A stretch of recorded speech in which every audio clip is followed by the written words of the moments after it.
Poland is on the brink of finalizing a massive procurement deal for up to 1,400 Borsuk Infantry fighting vehicles, a move that is set to modernize its military forces and replace aging Soviet-era equipment.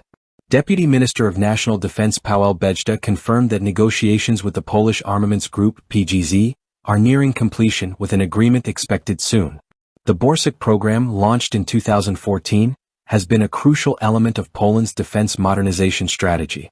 The first prototype was presented in 2017, and after extensive testing, the framework agreement for 1,000 combat IFVs and 400 specialized support vehicles was signed in February 2023. The first units are expected to arrive in 2024, with deliveries planned to continue through 2035. These new vehicles will replace Poland's aging fleet of BWP-1 IFVs, which were based on the Soviet BWP-1 design. The Borsuk is not just any infantry fighting vehicle.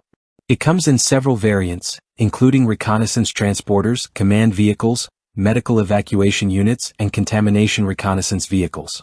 The total value of this procurement is expected to reach several dozen billion Polish zlotys, making it a landmark defense investment. The Borsuk is equipped with advanced features like the ZSSW-30 unmanned turret, armed with a 30mm Mk-44 Bushmaster 2-chain gun and Spikelar anti-tank guided missiles. Its armor is made of composite and ceramic plates, offering high protection against ballistic threats.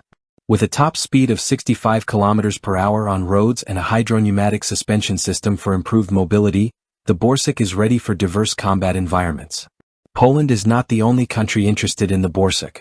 Brazil is considering the vehicle for its own IFV program, and Romania is also evaluating it, especially for its amphibious capabilities, which could be beneficial for operations in Romania's riverine terrain. This new fleet will complement Poland's recently acquired main battle tanks, including South Korea's K2GF, the US Abrams and Germany's Leopard 2PL. With these advanced platforms, Poland is significantly enhancing its mechanized forces and preparing for future defense challenges. The Borsuk program represents a major step forward in Poland's military modernization, ensuring that its forces remain ready and capable in an ever-changing global security landscape. Stay tuned for updates on this exciting development.